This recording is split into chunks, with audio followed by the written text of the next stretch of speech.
and welcome to another thrilling episode off the dome. I'm your humble interviewer, Jordan Brown. With me for the very first time is our striking cinematographer. Say hi, striking cinematographer.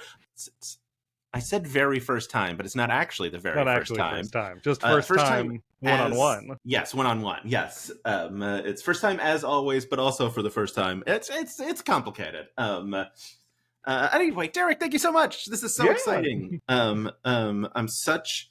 well, you know I'm a huge fan, but a huge fan in particular of the last however many months since we've talked of your work. Goodness gracious. How many explosions did you have to make for Never Stop Blowing Up? So many explosions. It was when we reuse a lot of explosions, but we use them in different ways. And then there's, of course, the requested button that makes 60 seconds of continuous nonstop explosions that no one can stop, not even me. And so that was lots of explosions. It was so much fun. Yeah, I have to imagine that season in particular, one of the most demanding in terms of effects going up on the dome. Just, there were so many, lightning and electricity or lightning, whatever it is, the smoke, bullets, everything that Brennan can seemingly compress on any other projection that can pop in. That had to be difficult. Yes. Yes, and there was it was a long conversation too, and a lot of trial and error and testing to make sure, and knowing what things look good on some backgrounds and don't on others, because they can just all layer up and go over everything. And ended up making a much more complicated version of the system we normally use for projections to allow for that sort of dynamic layering where you could layer on video after video after video without them turning each other off, so you can have a background and you can have fire and smoke and bullets and explosions on top of it, all stacking. So good. Had to make a fun new system for that to work, but it meant that we could make really dynamic setups with all those different effects. Yeah, I have to imagine. Brennan is running the effects board, right? He's got the buttons he's pressing. And I assume you want them labeled so Brennan knows, but not labeled so if a player glanced, they would see and know what it is. That's got to be difficult as well. How do you even manage a system that's like that? Or do you just have to sit Brennan down and be like, all right, these 30 are explosions. There's explosions, you're going to know it's an explosion, right? And so the explosions have various labels with, a lot of them were just numbered, and then small, medium, large, different variations, and then a bigger one, and the icon gets bigger. So at a quick glance, you can see how big of an explosion do I want, and just hit one of the buttons. And then things like backgrounds are a little bit more vague, so that you can't, from the little tiny icon on the Stream Deck, really tell what's coming up. But we don't put basically any text on the buttons, so no one can just kind of glance over and see what might be upcoming. And then, of course, sit down with Brennan. We look through everything, so Brennan knows all of the tools that he has to play with. Yeah. And I guess probably helpful. Brennan has the greatest memory that's ever existed in terms of everything. Brennan, I don't understand how his brain works. It's special. But also this season, you're the director of photography or cinematographer, depending on if you want to sound fancy or less fancy, as far as I can tell. We'll talk about what that entails, but sort of how did that come about, of just getting that bump into hey, we also want you to be running cameras as well as the most complicated projections we've ever had. It started in Fantasy High, actually.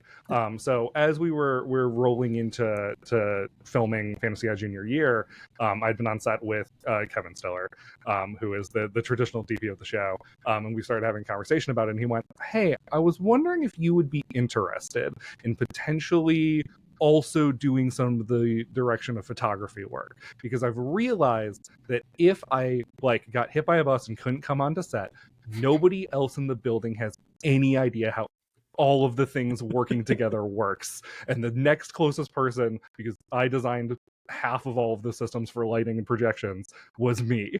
He was like, how interested would you be in potentially also doing camera? And I was like, that sounds great.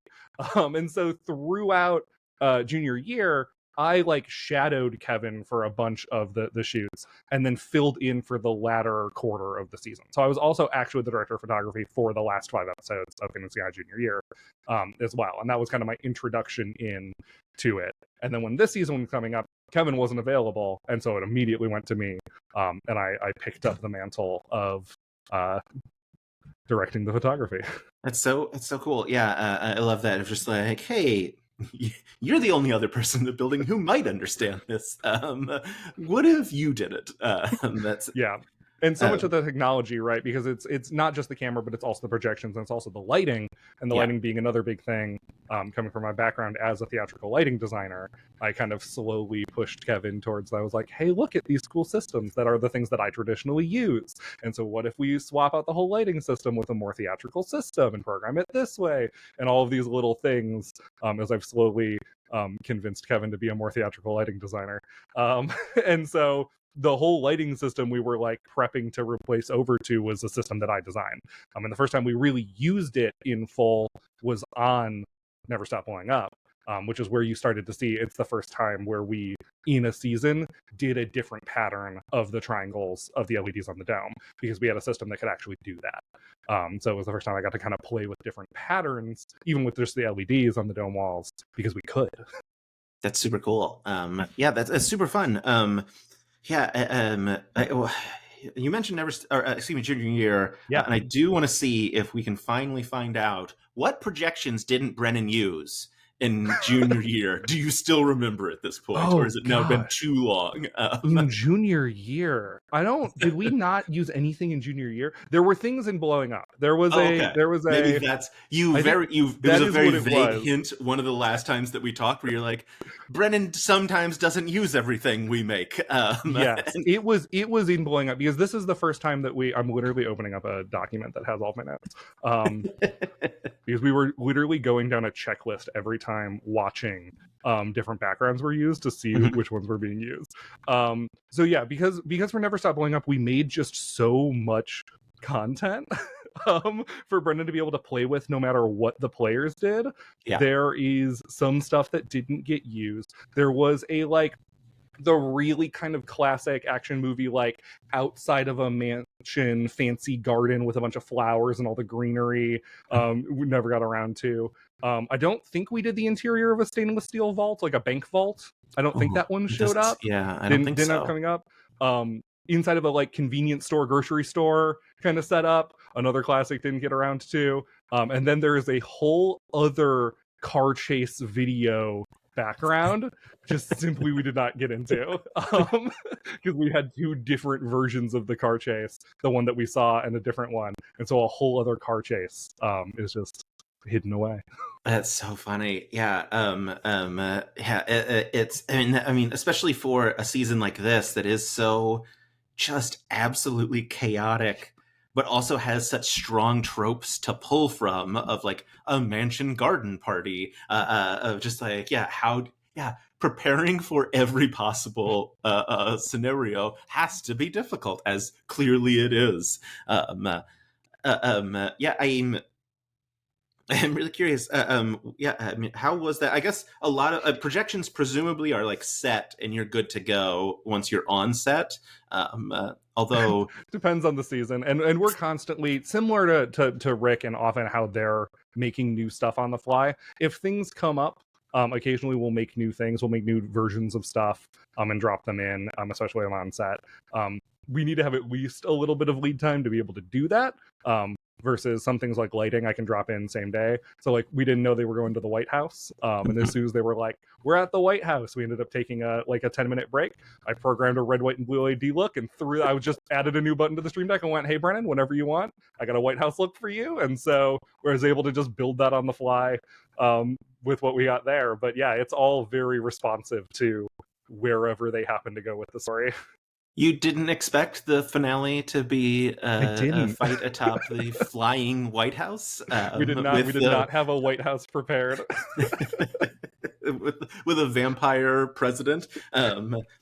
Oh man, that's so funny. Yeah, I am super curious, like how much, obviously, like how much of like coverage are you getting in the moment is it all just like wide angle and everything is digitally edited in for close-ups, or are you trying to like in the moment be like, okay, like close up on Allie or whomever like is in this like thing? Yeah, all of our punching in and everything is all digital. And so we shoot just a multi-camera, only operated camera is the DM's camera traditionally. And so we have camera operator on the DM for when they're standing up, which is especially important when they're handing out props, or especially in battles where the DM is constantly standing up. And then the 2 player shots are just lock off wide angles of all of the players and a wider view of the walls that they punch into dynamically in the edit. Yeah, So we that shoot makes those sense just at a 'cause higher resolution, so they yeah, have the room to punch in. because truly, what a nightmare that would be if you were like, okay, let's do a close up on Ellie. Oh no, Izzy is crying. Like we need coverage on that. Yeah, yeah. I mean, this season had so many props that were just Yeah. getting chucked about. How's that for trying to like be like, oh, cocaine is being thrown across the room. Make sure like you pan the camera for that. How Yeah. how much prep work was involved in just like, hey, Brennan's gonna be throwing props, be ready. Oh, almost none. It's improv, and so it's you expect that you don't know what's going to happen, and we kind of just play around with whatever does. So it's always a fun new surprise when they throw something across the room. Especially if it doesn't get caught. Yep. Then someone has to get up and go get it. Yeah, I mean, it was yeah, I should say like this season was so much fun. Never Stop Blowing Up. Just like so chaotic. I talked to Carlos before the season started, and we talked about like how when he was building out the cast, it was just like chaos, chaos, chaos, chaos, chaos. Like everyone was just like an agent of chaos. Is any of that then reflected in what in your thoughts, both I guess in terms of projections, but also like filming them of just like I don't know what they're gonna do because it's pure chaos in there. Yeah, for sure. And a lot of that too is this was a lot more responsive, I think, than we often do, where I was kind of watching for opportunities to play into what was happening. I was doing a little bit more with kind of live dynamic, messing with the lighting. I had different like color, that strong colored kind of side backlight that was all just me kind of manually fading that in and out when it felt like a moment was getting more tense and I thought it could use a little bit more color, and just a kind of dramatic, kind of theatrical lighting. And so all of that was just kind of responding in the moment, not knowing what was going to happen and just waiting for opportunities where it seemed like it would be fun to throw something in, and just kind of playing with the players. Yeah, I mean, it turned out so well. I mean, especially in like, I mean, all of that's so striking. I was thinking about like the finale, especially with like that big green light on Brennan, was so striking, and like it's a beautiful season. Congratulations! Thank you. I am also curious, like obviously, like obviously you were on set even like at starting when you were doing projections because you needed to be there, but certainly more hands on when you're also director of photography. Yeah. How difficult is it for any job when you're trying to figure out what to do and the funniest human beings in the world are being as maniacally wild as humanly possible? It can get really difficult. There was definitely moments in this season, especially like episodes 3 and 4 definitely I like stand out to me as the moments where I like remember us all like sobbing in Video Village, just absolutely unable to keep it together, not succeeding in being quiet, all just completely laughing because of the sheer absurdity of it. And it gets really hard to pay attention to like making sure that everything is working when you're also like sobbing, crying, tears in your eyes, Right. laughing. Yeah. So we try to keep it together. It's normally not that bad. If when things get really off the rails, you lose focus a little bit. Yeah, that makes sense. Yeah, I know. Like, I talked to Sky as well about like about this season, and they had mentioned, you know, like not being scolded by Carlos, but being like, "Hey, come on! Like you're so loud." Like, which this season felt like it, just because I think because the players got so giggly. It just feels, as it always does when people start laughing like that, just feels so infectious. I assume that has also been happening in Video Village of just like, uh-oh, Sky started cackling. Now I'm losing it. Just like a domino effect of like trying to keep it together. Yeah. Yeah, it's super fun. I am also yeah. I mean, what I mean, so episodes 3 and 4, what was Uh-huh. that like on set to be like, it's just wild, like unhinged beyond measure. Yeah, I think there's a lot of realizing what this season was going to be, because episodes 1 and 2 it was effectively 2 introductory episodes. So you Mhm. had to introduce everyone to the real life versions of the characters, and then do a second introduction of their in the VHS versions of the characters. And so there's a lot of funny moments and a lot of kind of chaos inherent in that. But after you get through those introductions, they're kind of free to just go wherever and do whatever they wanted. And that's where the chaos started to really ramp up. Yeah. And Brennan was just rolling with anything they wanted to do and Oh yeah. giving it back twofold. Um, and so I think that was where we were all starting to really realize just what the tone of the season was going to be, and how exactly it was going to kind of just jump off the rails. Yeah, which, oh boy, did it ever. Yeah, I mean, especially thinking of those latter episodes where like people are taking over the DM chair. I'm assuming, like, obviously you knew it could happen going into it. But yeah, what is the prep for that as well? Of just like, hey, we gotta track Iffy, Reka, Izzy as they like walk around the table and turn and get to the chair. Is that just another like, do your best to the whoever's operating the camera? Yep, it's that, and it was on me doing, because our lighting is really kind of focused on each individual person and set for their levels, and so it's a rapid point of me flipping some settings on backgrounds and changing things, as well as pulling open scopes on the cameras and looking at lighting and trying to quickly make some adjustments to make sure everyone looks as good and consistent as they normally do when they're in their seat where I'm expecting them to be. um, so That's yeah, it's a lot of unexpected little adjustments that we make. That's very funny. Yeah, sudden lighting changes. That's so funny. And also, like with those, like I know you mentioned like the White House, like you took a 10-minute break and you were able to do like red, white, and blue. With those, it feels like you can't take a break No. because you don't want the players to have extra time. You want that 60 seconds of panic Yep. for the concept of the conceit of the show. So yeah, I get. Yeah, I mean, And that's one of the, there's a couple of things that were just my job. That timer was one of them. And so if a 20 happened, I had to get to that page and hit the timer as fast as possible to give them the least amount of time, prep time possible. We wanted that number, they'd start the countdown as fast as they possibly could. Yeah. So that, yeah, if he could only kill 250 million white supremacists, good God. Yeah, it's so funny. I was with Iffy at PAX West, and someone asked him, because like he did that like the broken, I'm just gonna keep rolling and blowing it up because I can, and see if I can hit a nat 20. And someone's like, what would you have done? He's like, I actually don't think I would have taken the chair. We were in like the very end of the, like, I didn't have anything I wanted to do, which is just another bit of just like such funny chaos to think about how much he rolled to try and get a nat 20 and then potentially would have just been like, but I don't actually want it. Let's go into that theoretical.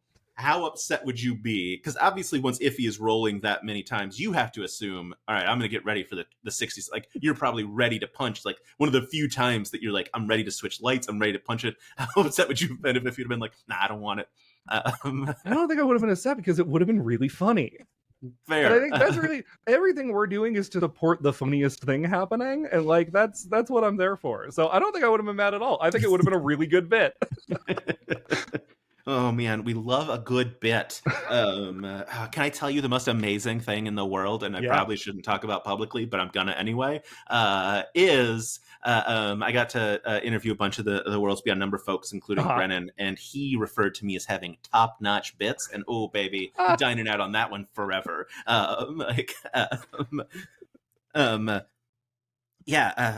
You love a good bit. I guess, I don't know, speaking of a good bit, speaking of the worst possible bit, Tabby.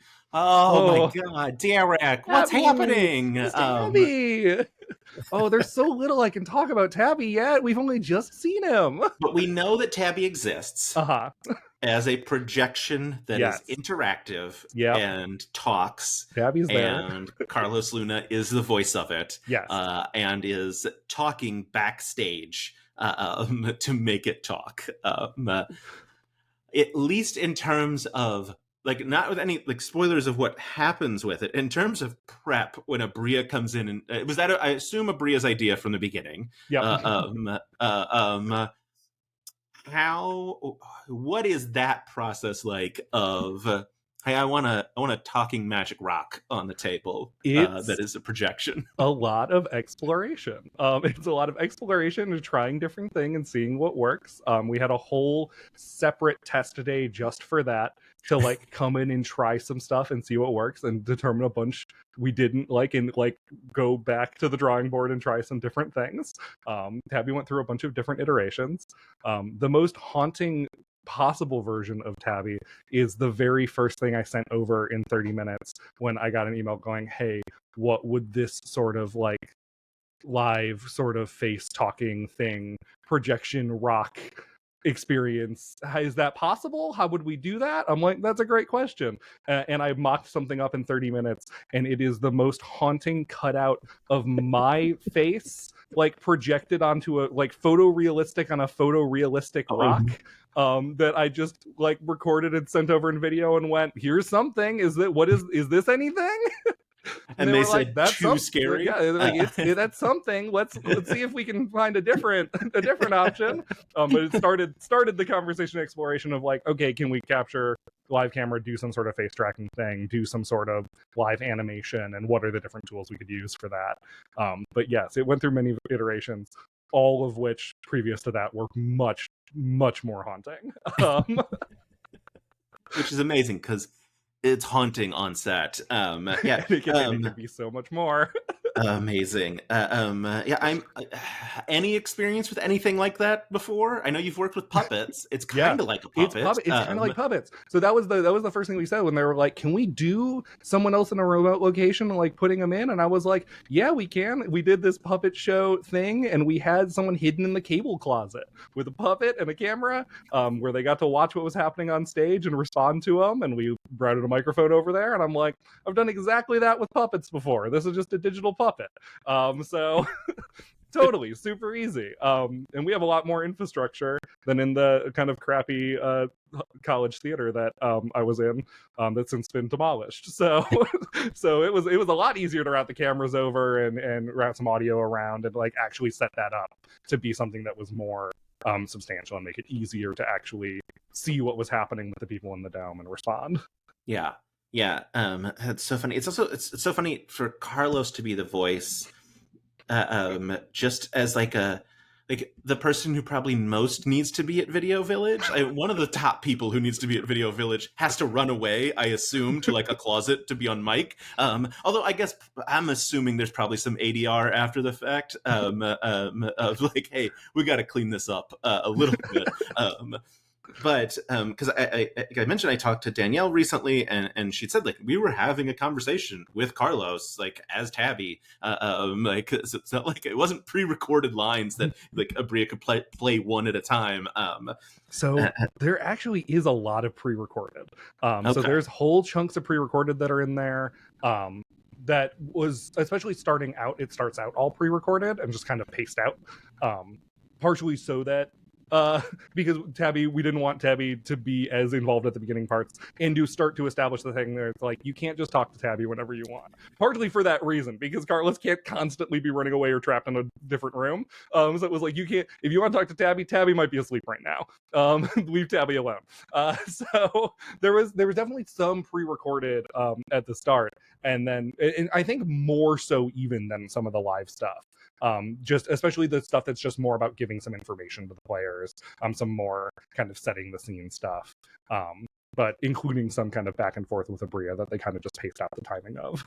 Amazing. Yeah, I'm assuming Tabby, short for tablet, a magical stone tablet. Like I've solved that mystery, right? Like that's got to be it.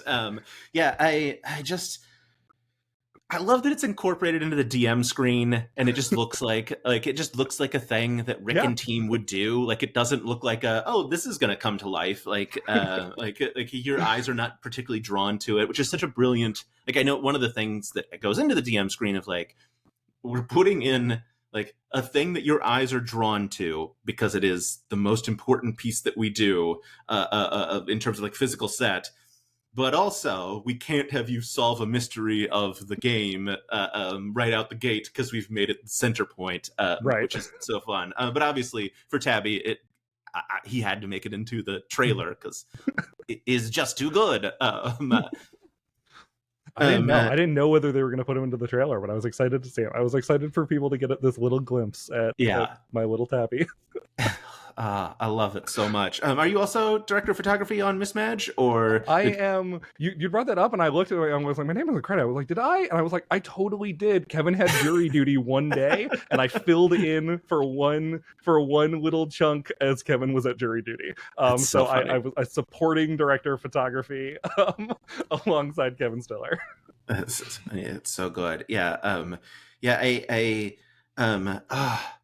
I'm so excited for it. I'm also excited because I called it, and I love to be right. I'm not right about virtually anything, but it was like they were like Dropout was bringing back a lot of Mismatch merch, and I was like, hey, we know Aabria's coming, because I got that scoop and was pretty jazzed about that, and I was like, and they've brought 2 mugs and they're restocking the shirts. I think we're getting the next season of this, and a bunch of people yelled at me that I was wrong, and no.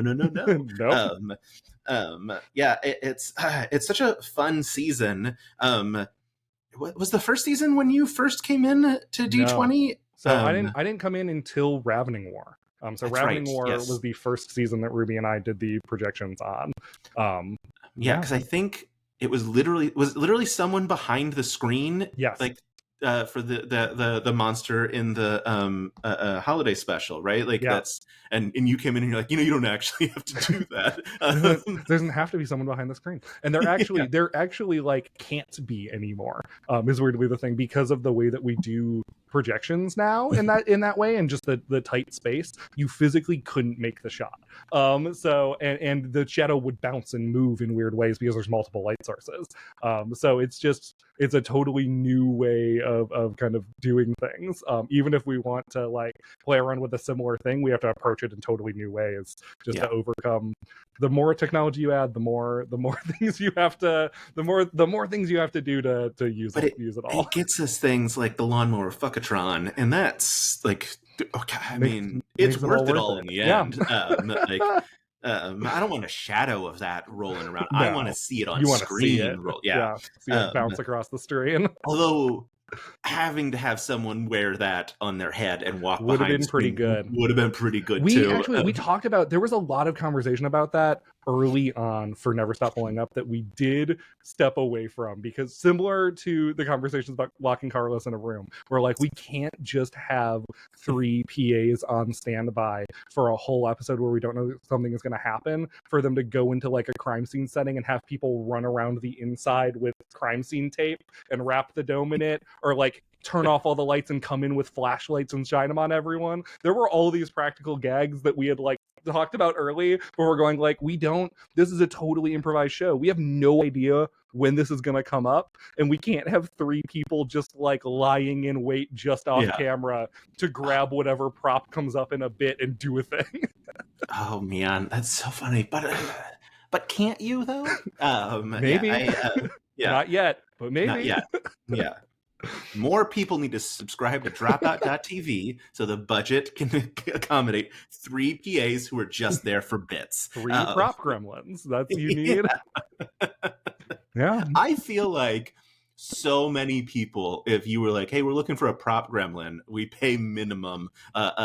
So many people in LA would be like, I'll do that to be on the set of Dimension 20. I would do that to be on the set of Dimension 20. You don't have to pay me. Just let me be there and be a prop gremlin.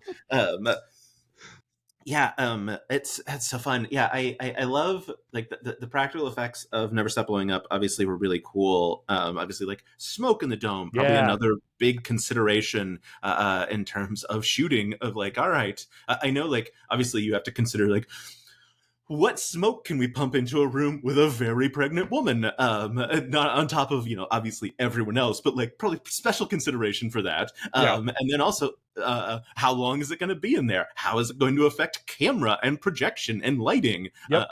How much of a nightmare was that for you? I mean, that's going back to the theatrical lighting side of what I do. I love haze. I love smoke. I use it in my more theatrical stuff all over the place. The light, you don't know the lights are there if you can't see the beams. The smoke is great. We love it.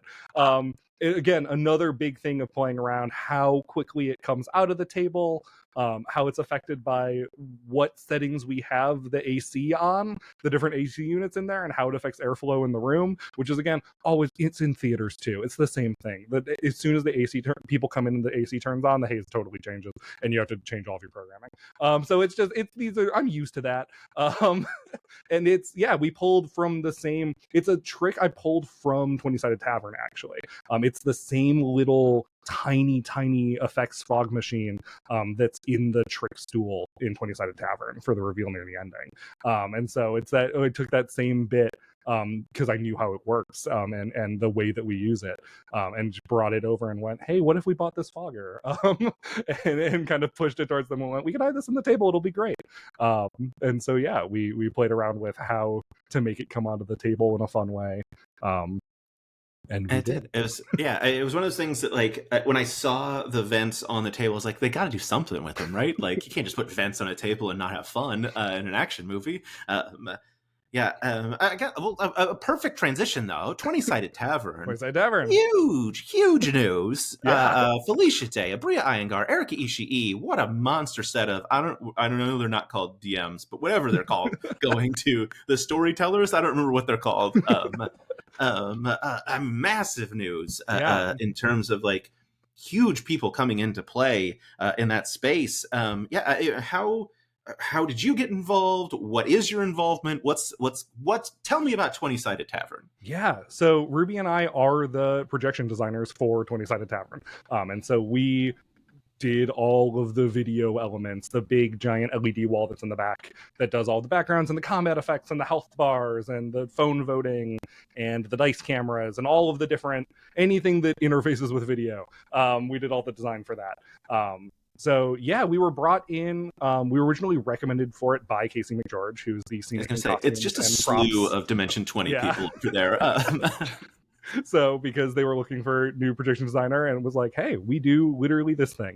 And so got to have an interview with them and talk where they just asked us some questions about like, all right, you're in a wizard's tower, and you walk into the room and they're like astral wizard, what's in the room, what do you see in the room? And Ruby and I just sat there and going, okay, we think the room looks like this and here's some things in it, and talk it through, and they went, great, perfect, you can do this. And then went through that whole, and that's basically what the process was us going through and it being like, you walk into this room and us going, all right, let's see what we can figure out what's in this room, and we'll throw it up on the screen behind them. That's so funny. Yeah. Oh man. I mean, I assume, I don't know the last time you got to play in theater space, but I assume very nice to be back in the theater space. I know you have a background. It's nice theater. It's actually the first time I've done theater in New York. So it was actually the first time I've been to New York. First time being in New York was there first for time a being month. in New York is to be off Broadway. Wild. Yes. And which was 90% being in the theater for 14 hours a day. And then 10% we have a 2-hour dinner break and we're going to run and take the subway down to Chinatown, and we're going to get the most amazing dumplings I've ever had and bring them back to the theater. It was a great exciting time getting to be in the theater again and like have that space and just seeing things at, again, that massive scale, having our giant like 30-foot video wall towering above everything on the stage and seeing things at like that scale, when so much of the stuff we do now currently, like especially for Dimension 20 stuff, is subject to the size of the screen someone is watching it on, right? So which could be a phone. So to have things at that scale where it's like it's in real life and tangible and huge, is always just an exciting thing to get to see artwork just made that large. Yeah. Oh, that's so fun. Let me tell you, I watch every episode on my television. It's like 70 inches. So I'm getting as big of a home screen experience as I can get. I want to see your projections. I obviously, 20 Sided Tavern doing very well to be able to bring in the big names like that. Yeah, how I don't. I'm assuming obviously you're not there for a lot of it. I guess at all anymore. Pretty much. Yes, What? we're kept abreast of everything that's happening, and as things like this, as we're dropping in new people, they're playing some new characters. We make some adjustments, make some new characters, drop some new stuff in. So we're always tinkering. There's new things that we're kind of playing with and putting into that show too. Do you get the fly out to be like part of these amazing shows? Like, come on, 20 Sided Tavern, fly Not Derek and Ruby out to not be. currently, not If currently. you pick one of the three, who do you want to go see? Let's Oh, make some enemies today. I mean, this is an easy thing for me to say, despite the fact that I talked about this show with Aabria, so I've had that conversation. I want to see Erika because Erika's reactions to things is what I live for. It's That's so fair. much of so much of the projections that I make. I'm specifically watching to see how Erika reacts to the reveals. And so, Yeah. man, I want to see more of that. There's a whole tool set of things to play with in Tavern, and they're so big. I want to see the reactions. That's, you know what? I was thinking Aabria was my top choice. You've sold me on Erika as my top choice if I can only make it out to one, which I can't make it out to any. But I'm just keep telling myself, like, what if? What What if if? you could just jump to New York for a weekend for to go see a show from Austin, Texas? I don't live close. Right? Yeah. Yeah. That's. I mean, no spoilers. How good are Erika's reactions in Mismatch 2? Oh, great. Amazing. I Great. mean, Yeah. you already get to see a little bit of the Tabby Yes. reaction, which is of course I was waiting like with bated breath for. Yeah. But yes, always such a pleasure. Yeah. I will say, like, I don't remember Erika's reaction for Tabby because I was so keyed in on Brennan's reaction. Because it's the same reaction when he saw Polly the bear for the first time of like, oh, okay. Yeah, no, there it is a range of reactions at the table. You get a Yeah, range of emotions all at once. yeah. Horror, joy, and just broiling envy. Yep. Yeah. Oh man, is it? I mean, it's got to be fun and terrifying to be part of this arms race that, like, every time they come in, they're like, "We want something that can up the last one." Yep. At some point, it has to stop. In theory, obviously, you have not hit that level yet. But like, how much fun is that? Of like, I don't know what's going to happen, but I know it's going to be a test of my skills. It's a ton of fun. I mean, like that's why we do the things that we do, right? Is like that sort of like excitement of discovery and being able to play and find new things and try new ways to do stuff that you don't think that you could do is like my bread and butter and the thing that makes me want to do the things that I do. So it's super fun. It's so fulfilling and exciting, and I love getting to be a part of making cool stuff that people aren't expecting. Yeah, and I just like always so good. And obviously, like the projections we've talked about have added so much to the storytelling. I genuinely am trying to figure out the last time we talked. I think it was in the middle of junior year. Yeah. I think it was right after the Vulture Dimension. I think you Yes. wanted to wait until after the Vulture Dimension. But that means like we didn't talk about the Last Stand, the 1,000 Arthur Egg Forts. Yep. That was so much fun. I know Kate said that like she drew very few and just like copied and pasted a lot. Yep. Although there were enough. There's a lot. Yeah. How much fun was that to get to animate Arthur Eggfort's flashing, kissing, screaming, everything else?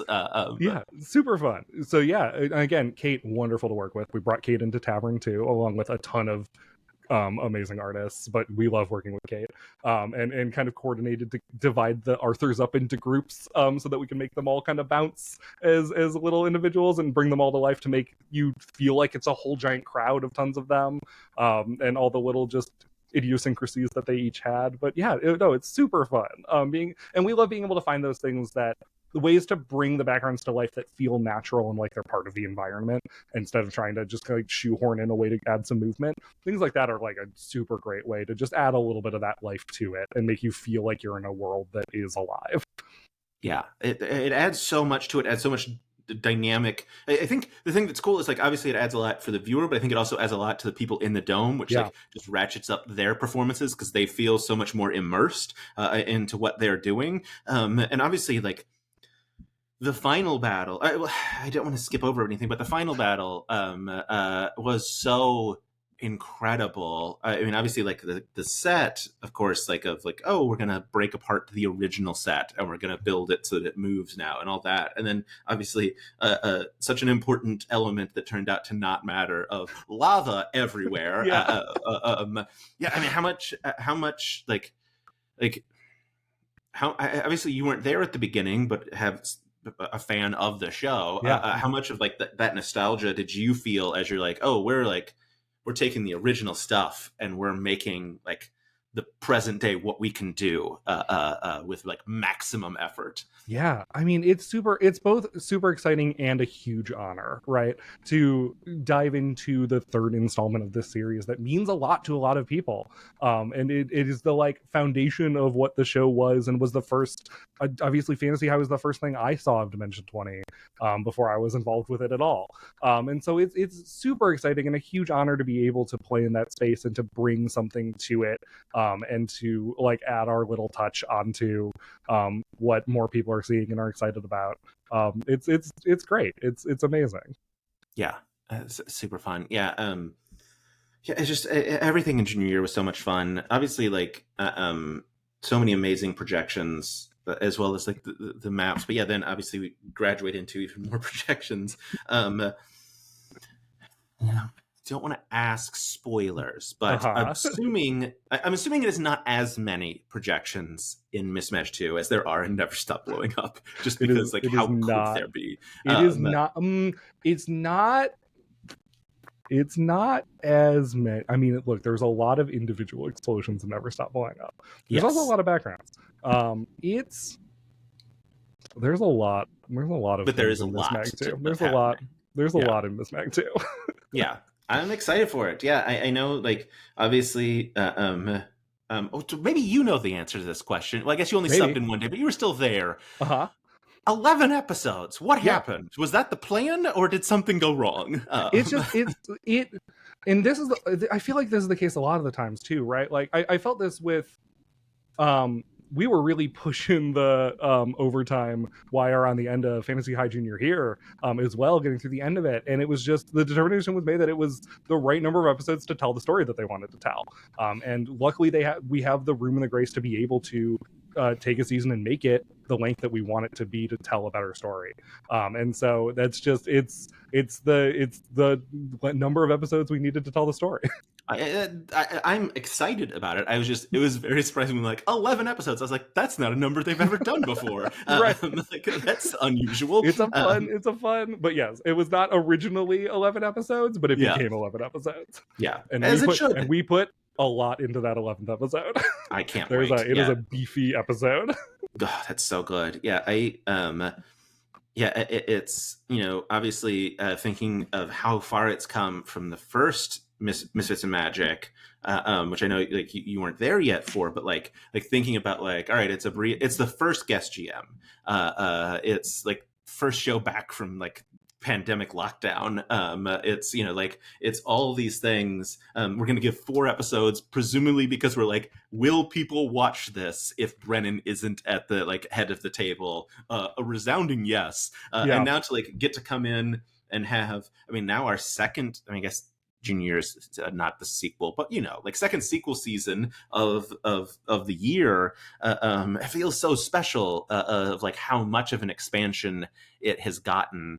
I don't have a question here, but is it special? Is it special? Yeah. Was it special? It's absolutely special. Like I mentioned about junior year, the like ability to come into a space that has a story that people have seen and care about and love, and be able to like help tell the next generation of that story and the next kind of installment of it. Super fun, super exciting, and a huge honor. Yeah. and now getting to tell the next generation of Misfits and Magic, Yeah, a thing that I think is going to be really fun. I'm excited to see the world that Aabria has sort of built out in terms of, like obviously moving just fully out of the school, which I think is yeah. great. Of just like, hey, we're out in the wizard world now. Magic is real. What are we going to do? Seems super delightful. Obviously, wind plays a lot into it. Yes. I assume that means you get to make a lot of not animatic, motions in your projections because there's wind all the time. Yeah. Big storm. Great, yeah, yeah. Obviously, I know we talked Vulture Dimension last time. Windier setting, Misfits and Magic 2 or the Vulture Dimension?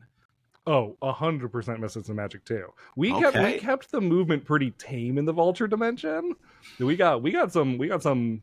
exciting storm sequences in Miss Mag too. Oh, that's so exciting. That's so good. Yeah, I obviously like everything it feels really good. Obviously, we've got like a bunch of stuff still. I mean, well, I guess always stuff coming. But like the only thing that we have that we know about is Dungeons and Drag Queens 2, which filmed in like Mayish, I think, based on an interview with Brennan, not any like insider information. But obviously, like as I looked at Allison, has like a resume updated of like I'm working on these seasons, just like 20, 21, 22, like just like, and it's like, well, yeah, of course, like they're gonna keep making the show. Yep. Everyone loves it. Yeah, what has it been like even since like Ravening War?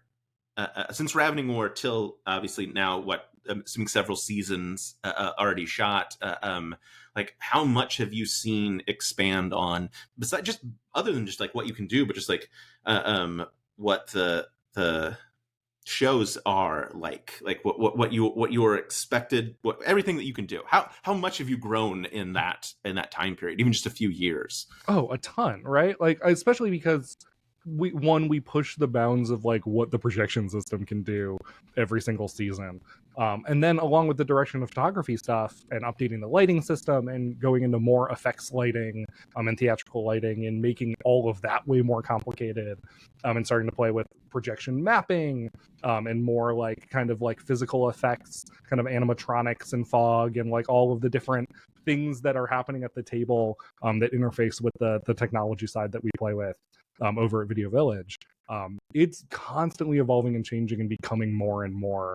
And it's super exciting to see like the possibilities and what we might do in the future. Yeah, oh, that's so fun. Yeah, I'm curious. Did you use Kevin's super special mini rig to do the hero shots for the MacGuffins, or was We that did just shot not. on That regular? was just shot with the camera. We propped up a tripod really high, and it was all shooting after the last episode in like a couple of hours where we were like, we gotta go. We've been here for so long. We're gonna rush through these. It was me and Shabak just sitting there going, what are all the things we need to look at? All right, we're gonna go through them. I got 30 seconds to light it. We'll roll in it a little bit, and then we'll go on to the next thing. And just jumping through a bunch of different quick shots of all the different lights flipping on and off and all the MacGuffins and some things on the screen and some things with the smoke, and just like what are all the things that post might want to play with that we can shoot in like an hour, and we're just gonna bounce through them as fast as we possibly can. Funny, what a way to end Shawbox 200th episode on 20 of just So like, all right, exciting. we got an hour. Just like, Yeah. how much can we do? But yeah, how cool was that to be on set for like 200th episode? It was great. It's like such a huge celebration. We had cupcakes for Shabak. We had a slate special for him that we used when we were filming it. That is a crazy thing to have, this thing that says Michael Shabak's 200th episode and then says director of photography and then my name. Like Yeah, yeah, crazy honor. Like crazy thing. And again, so I love Shabak and I'm so eternally grateful for how welcoming he is and bringing me in and making me feel welcome and comfortable, and empowering me to come into the role of director of photography, and work more closely. And just, it's such an amazing set to be on. And I love everyone there. And Shabak is just a huge factor in that the environment and the presence and just the way that it feels to be on set. Yeah. So it was amazing, and again, I keep saying everything is a huge honor, but it was a huge honor to be able to be there for that milestone.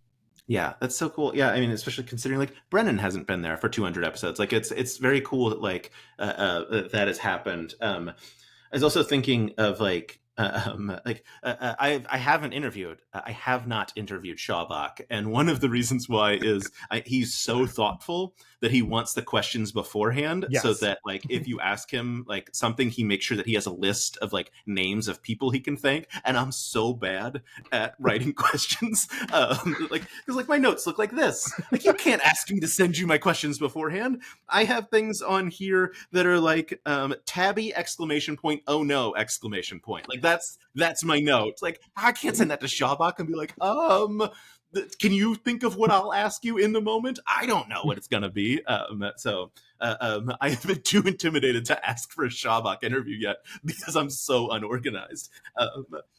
But he seems very lovely. Yes. Derek, thank you so much. I just have one more question for you. Yeah. When will we see you standing awkwardly in the background of a behind the scenes again? Oh, that's a great question. Probably soon. Probably very soon. One of my absolute favorite things in the world is like when the behind the scenes starts, we're like, all right, where's Derek? Got him. There they are, like standing, like just like standing in the background, and then you eventually posting on Instagram being like, why am I always in these shots? I was in so many of the shots, and I was wearing such a like brightly colored shirt that on the day they happened to be filming that, I'm like, man, I'm so noticeable. I stand out every time, and my friends send me a message every single time to tag me and be like, we spotted you, and I'm like, I know. I love it. I love seeing people I know in the background. It's exciting. If the folks on the internet want to find you and follow you to see incredible stuff from behind the scenes, presumably we'll have some Tabby stuff after we meet Tabby in the season. I'm betting you got some great behind the scenes nightmare things to share. Yeah, maybe I'll show that original, absolutely show the original. haunting my face on a rock. Like I'm clipping that part and this part out and putting it on TikTok. People will demand your face on a rock. But yes, where can people find you if they want to follow you on the internets? Yeah, I am Derek C Design, basically anywhere that you can find people on the internets. Amazing. Derek, thank you so much. This was so delightful. Yeah, that's it. I still haven't learned how to end an interview, so I'm just going to hit stop recording.